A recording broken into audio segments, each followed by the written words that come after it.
जैसा कि आप देख सकते हैं, भारत के बड़े डिफेंस एक्सपर्ट, डिफेंस जर्नलिस्ट सब रूस को कॉल आउट कर रहे हैं क्योंकि उसका सरकारी मीडिया झूठ फैला रहा है भारतीय वायुसेना और उसके हथियारों के खिलाफ।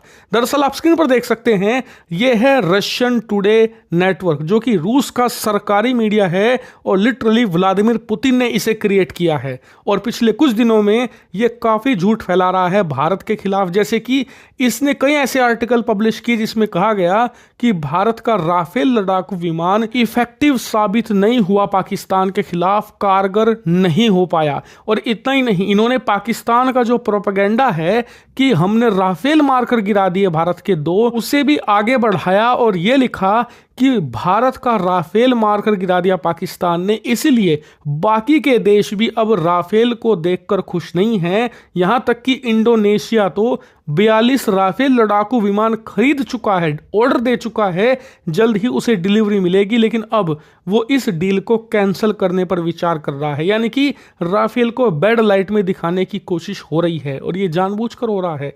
दरअसल रशिया टुडे ये खबरें ज्यादातर अपने भारत में स्थित रशिया टुडे इंडिया जो नेटवर्क है उस पर ज्यादा दिखा रहा है। ऐसा इसलिए ताकि भारतीय पब्लिक में परसेप्शन बन सके कि राफेल लड़ाकू विमान एक बेकार जेट है, ये काम का नहीं है, जिससे कि ओपिनियन भारतीय जनता का राफेल के प्रति बदले और फिर इसके बदौलत भारत सरकार भी राफेल की जो भविष्य की डील है उसे भी कैंसिल कर दे और उसकी जगह रूसी लड़ाकू विमान, खासकर कि रूस का जो Su-57 है उसे खरीदे। इतना ही नहीं, इसको लेकर हाल ही में रूसी सरकारी मीडिया भारत में खूब प्रचार प्रसार भी करती देखी गई है। लेकिन क्या यह खबर वाकई में ही सही है कि इंडोनेशिया डील कैंसिल कर रहा है? तो जवाब है नहीं। रूस के इस दावे को खारिज कर दिया है खुद इंडोनेशिया के डिफेंस मिनिस्टर ने। उन्होंने कहा कि जो पाकिस्तान दावा कर रहा है, पहली बात उसका कोई सबूत नहीं है और इस चीज को हम आइसोलेशन में देखते हैं, इसीलिए इस डील की कोई भी रिव्यू नहीं हो रही हमारे देश में। इसीलिए हमने जो 40 से ज्यादा राफेल लड़ाकू विमान की डील करी है, हम उसे आगे बढ़ाएंगे, इसमें किसी को भी किसी प्रकार का शक नहीं है। यानी कि रूस का जो प्रोपेगेंडा है वो धराशायी कर दिया। लेकिन इससे पहले कि आप रूस को बुरा भला कहें, उसे गालियां निकाले, एक बात जान लीजिए, इस मैटर में गलती किसी की नहीं है। ना तो रूस की गलती है, ना यहाँ पर फ्रांस की गलती है, ना ही अमेरिका की गलती है, क्योंकि ये सारे हथियार एक्सपोर्टर हैं, इनका काम है हथियार बेचना। एक दूसरे के ये कंपटीटर हैं, एक दूसरे के हथियारों को ये बदनाम करेंगे ताकि इनके हथियार अच्छे दिखें। तो फिर गलती किसकी है? हमारी खुद की।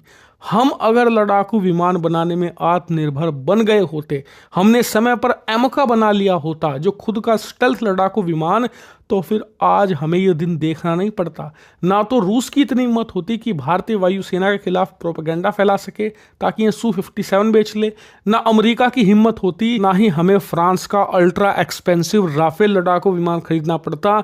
हम इस मामले में आत्मनिर्भर होते और साथ ही दुनिया भर के इन हथियारों के दलालों के प्रोपेगेंडा से भी बचते। तो इसमें गलती सिर्फ हमारी है, हमने सही से और सही समय पर अपना खुद का एमका लड़ाकू विमान नहीं बनाया।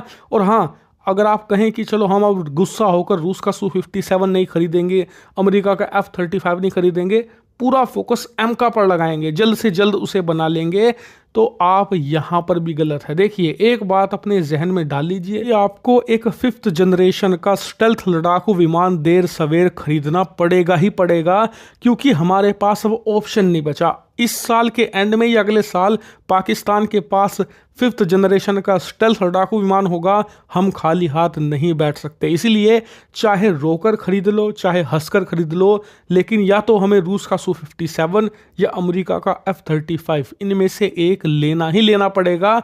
हमारे ऑप्शन हमने खुद खत्म किए हैं। क्योंकि रही बात एमका की, तो वो 10 साल डिले हो चुका है। 2033-34 तक ही वो भारतीय वायुसेना में शामिल हो पाएगा, सभी टेस्ट और सभी यहाँ पर प्रोसीजर पूरे होने के बाद। तब तक क्या हम हाथ पर हाथ धरकर बैठे रहेंगे? नहीं। तब तक चीन, अमेरिका 6th जनरेशन पर जा चुके होंगे और यहाँ तक कि पाकिस्तान को भी चीन एक 6th जनरेशन का लड़ाकू विमान पकड़ा चुका होगा और हम तब तक 4th जनरेशन के अपने तेजस या फिर अपने राफेल ही उड़ा रहे होंगे। हम इस चीज को अफोर्ड नहीं कर सकते। लिए हमारी प्लानिंग ये होनी चाहिए कि आने वाले कुछ ही महीनों में एक 5th जनरेशन का स्टेल्थ लड़ाकू विमान खरीदें, उसकी डील कंप्लीट करें और एमका जो कि 2033-34 तक बनेगा उसमें एडिशनल चीजें ऐड करके उसे नियर 6th जनरेशन का प्लेन बनाने की कोशिश करें। तब जाकर हम चीन अमेरिका की टक्कर पर आ पाएंगे।